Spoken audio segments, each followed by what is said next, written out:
I got a question for you. Yeah. Are you afraid of other people's opinions? You know, when you ask that question, it makes me think, and I look back at some of the things I did or have or haven't done. Yeah. And I think sometimes I don't do something because I'm afraid that someone might judge it or, isn't that weird? knock it. Yeah. I mean, because it's not a physical thing. There's nothing that's going to cause you harm necessarily. There's not somebody standing there with a sledgehammer going, okay, if you screw this up, I'm going to smack your foot. They're judging you. Yeah. People are looking at you, judging you with their feelings, with their opinion, and that doesn't physically harm you. So what is there to be afraid of, right? Yeah. I mean, I don't know what is there to be afraid of. It's a tough concept to wrap your head around. It is. So let's talk about this a little bit on today's show. Okay? Yeah, I think that's good. So picture this, Win Nation, you are standing backstage. There are 1,000 people in a room and you have to go out and talk and introduce yourself to these 1,000 people, and your palm starts sweating, you're pacing, your stomach is doing somersaults. Why? We have this fear of speaking in front of other people for no other reason than we're afraid of their opinion, right? Yeah. It's when you take a step back and you look at it that way, you go, well, that's kind of silly. Yeah, I mean, it seems like you could overcome that easily. You can, but it's people would rather donate an organ than get on stage in front of a group of people. Speak in public. Exactly. Yeah. And all we're combating here is really interestingly, a genetic piece in our mind where, picture this, you're part of the village back in the days when we lived in the cave, and you go out to hunt. And you have, you've got survival. You got to go find something to bring back to eat. And if you don't, you're going to be judged. You're going to be judged, and then people may starve. So I don't think we've ever broken free from that, from our genetics. Yeah, it's like hardwired in our is. Subconscious, like the lizard brain. Yeah, totally is. So how do we get over this? Because, I have to get up on stage. You were a performer in a band, traveling and performing in front of people. I speak about podcasting. Yeah, exactly. That's the business you and I are in, is getting in front of people. So the people out there that are listening to this in Win Nation, they're in business. And interestingly enough, what is driving business now is being in front of the customers more than ever. You're not anymore a product or service. You are delivering that product or service, and people are fearful of the judgment that comes from their potential customer base. For example, you have to put out a video about your business. You become incredibly vulnerable in doing that, right? Yeah, and you have a whole group that, on Facebook, right? That you guys talk constantly about kind of put out in videos and putting yourself out there. Totally. It's interesting. And you get in front of a group of group of business people, and you say, raise your hand if you're putting out video on a regular basis in your business in order to connect yourself with your customers. And you'll get some that raise their hand and they're proud of it. And then you get others who are sitting on their hand to hide it as much as they possibly can. It's because of the fear. So then how do we combat that fear? How do we push through that? I think a lot of it it's practice more than anything. Mm-hmm. You just got to do it. You got to know nobody's judging you. Or maybe do it and send it to somebody that you say, hey, I'm going to send this to you.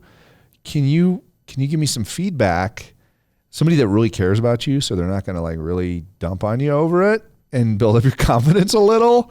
Because, all reality, let's just face it. Everybody out there, the first time you do this, it's probably not going to be that great. But that's okay. Because everybody thinks it's okay. It's awesome to be flawsome, right? Yeah. That's it. It's awesome to be flawsome. Show your flaws. Flossum. Yeah. Flaw, awesome. It's flawsome. We're making up words today. That's right. But that's the reality. And I'll be the first one to say, the first time I got on stage, first time I shot a video, and a lot of them to this point still, our Flossom. Yeah. You know? You look at it and go, oh, that could have been way better. But the reality is you can't let other people's opinions stop you from delivering value, delivering your message, doing what you need to do, and being you. Yeah, and I think the whole Flossom idea is the more that you do something, the more comfortable you get. I think when I first started, performing, going out on stage, it was, my throat would close up. I'd be super nervous, but pushing through that pain, going to the other side and realizing, oh, that wasn't as difficult or painful as I thought it was going to be, gives you the confidence you need for the next time you do it, And the way I always look at it is the idea of that reversal of desire, right? Like your initial desire is to protect yourself from harm or from being judged, right? And so what we need to do is do the reversal of that, right? Push through that and do the opposite of what our lizard brain's telling us to do. It's kind of fun because really what you're cultivating there? You're cultivating self-awareness. Yeah. You're thinking about those things. You're thinking about that process. You're thinking about how it made you feel. Oh, my throat's tightening up. I'm breathing shallow. I'm nervous. I'm sweating. I'm pacing. Who knows what it is? But the reality is you need to recognize that and go, oh, okay, I'm being self-aware because these are my survival instincts kicking in, survival natural instincts, and go with it. And you know what the best thing to do before you go out on stage or in front of people or in front of a camera or whatever is? Smile. Smile. And give that out, because people, when they see you smile, they want to smile too. We have those mirror neurons, and they're thinking to themselves, "This person's happy. I'm going to be happy." But if they see you nervous, they're going to be nervous. If they see you scared, they're going to be scared, and that's when we start judging. Is when we're scared. So just relax, smile, and be aware, self-aware.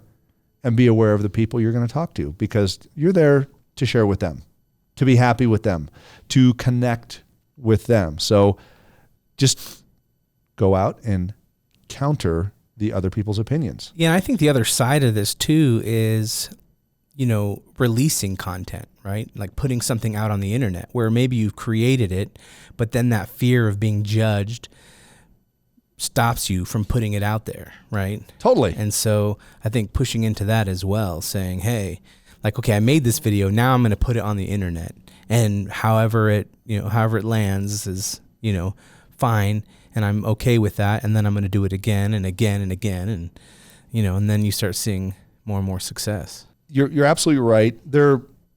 Think about this. There are so many different ways to deal with this. There's, like the alter ego. Mm-hmm. When you think about coming up with an alter ego effect or, changing yourself to be that human being that you see out there doing that. So what are some resources then? I mean, you read a ton of books. I love to read as well. What are some top resources that maybe people can access or connect with? It's so cool because when you ultimately break down how to overcome other people's opinions, it's kind of written into the fabric of all these different business books, of all these different ideas that are out there. Of course, you've got, the book, The Alter Ego. Mm-hmm. This is like the newest book out there on this topic or idea. Yeah. So, I mean, and that book breaks down, all the way to like Martin Luther King Jr., who was afraid of other people's opinions, if you will, but wanted to deliver this powerful message, had glasses that he would put on that changed him so that he was speaking from another person's perspective. So it wasn't him as a human being that feared other people's opinions. He had somebody out there delivering his message that allowed him to overcome that. I think, a lot of professional athletes do that, where they become a superhero or something like that. That superhero is out there performing that way. And if that person has a bad game, so be it. You move on from there.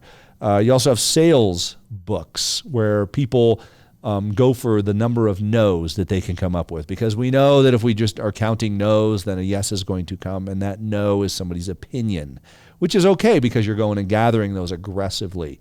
there's so many different ways you can look at this, but ultimately what you're trying to do is overcome other people's opinions, because that is the only hurdle that you face in personal growth, in business growth, in, recruiting new customers, recruiting, like if you have a real estate office, a brokerage, recruiting agents. What are you afraid of? You're afraid that when you talk to them, their opinion is going to harm you. Going to harm, it's physically not going to harm you. They're not going to punch you for talking to them about joining the office. Ultimately, you're afraid that they're going to judge you poorly. But what they're doing is they're taking a look at your community. They're looking at you as a person and trying to figure out, okay, is this person positive? That's what it's about. Giving them an opinion that you want them to have instead of letting them be judgmental in their opinions that they form about you. So ultimately, other people's opinions exist, but we can't fear other people's opinions. We need to go out there aggressively and change other people's opinions so they're not judgmental, they're giving. The only way to do that is for us to give as well. So don't be afraid of the FOPO, fear of other people's opinions. It's something to win with.